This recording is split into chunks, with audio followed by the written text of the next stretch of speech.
I appreciate that.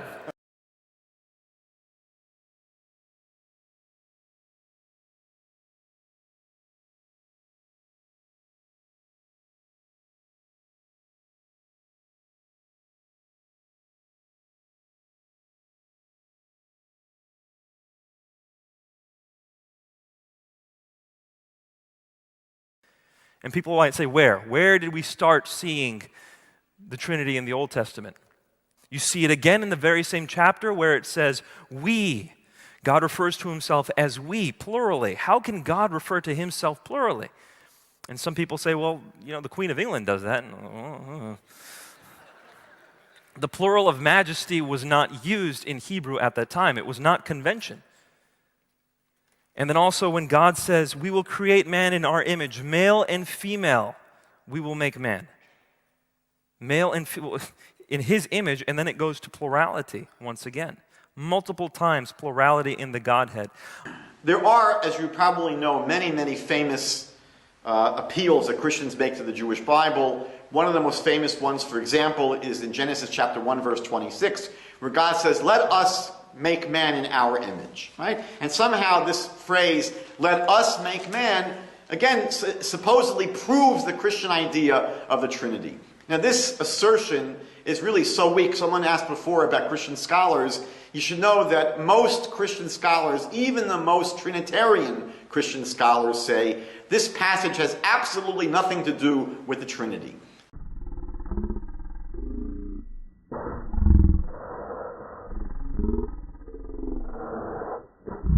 You should know that most Christian scholars, even the most Trinitarian Christian scholars, say this passage has absolutely nothing to do with the Trinity.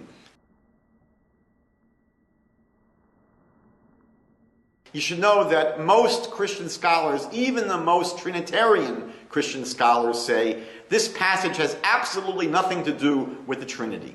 They will either say that this passage where God says, let us make man in our image, they refer to it either as God addressing the celestial beings in heaven. So in the creation of man, God addresses the angels, the heavenly court, and God speaks to the angels and says, let us create man. The rabbis say that what God is doing basically is teaching an ethical lesson that when we do something, we should consult with our subordinates.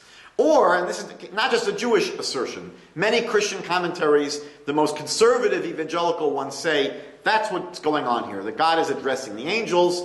Other Christian commentaries, as well as Jewish commentaries, say this is what's referred to as the plural of majesty.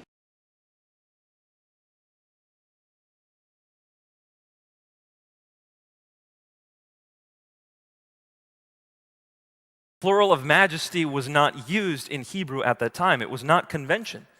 That we see examples in the Bible where a king will speak in the plural. In Daniel, there's a passage where the king says, what shall we do? Right? He didn't become all of a sudden a person with split personalities. But it's common, editorial writers will speak in the we, it's called the editorial we, and royalty will speak, what will we do? So in the Bible, God says, let us create man. Those are the two most popular theories in terms of explaining why the Bible would say, let us create man. And what we find is there's one verse that's used often by evangelical missionaries to prove again that there's a plurality within God. Genesis 1:26, and God said, let us make man in our image after our likeness. This is a well-known verse, and Christians will say, aha, here you have an open proof, a clear example where there's a plurality within the Godhead. There is not one God alone, just God the Father who you Jews pray to, but there's many, there's more than one. That's why it says, Na'aseh Adam, let us make man in our image. Now, one of the reasons why I usually don't cover this is because this argument is so erroneous. It lacks so much foundation. It says so much about the person who is bringing it up.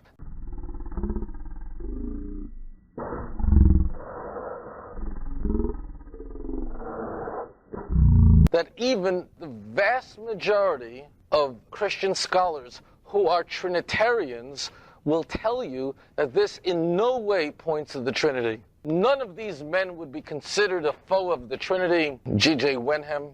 Christians have traditionally seen Genesis 1:26 as enumerating. And by the way, I always feel that anyone who uses such a fancy word like that has to be right, which means foreshadowing the Trinity. It is now universally admitted that this was not what the plural meant to the original author. If you take out an NIV study Bible, these are not Unitarians here. If you look under the commentary of Genesis 1:26, where it says us, our, God speaks as the Creator King, announcing his crowning work to the members of his heavenly court. The Ryrie Study Bible, oh boy, I mean, the person who put that together comes from Dallas Theological Seminary. We're dealing with a very conservative Christian here. We're not dealing with liberals here. The plurals of majesty. The Liberty Annotated Study Bible. Did you ever hear of Jerry Falwell? Oh boy, right? He's certainly no foe of the Trinity. It explains that this is certainly most likely speaking of a majestic plurality. What do these men mean? Why are they saying this? I mean, they're all people that would have loved to use Genesis 1:26 as a proof of the Trinity. There would be no question that if they saw there was any way to use it, they would love to put their hands on it. Even they understand that they're going to have to forego Genesis 1:26.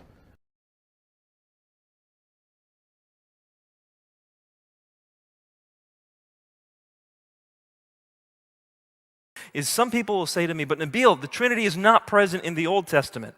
This is something new that Christians came up with. Is that the concept of the Trinity only came up after Christians already accepted the deity of Jesus.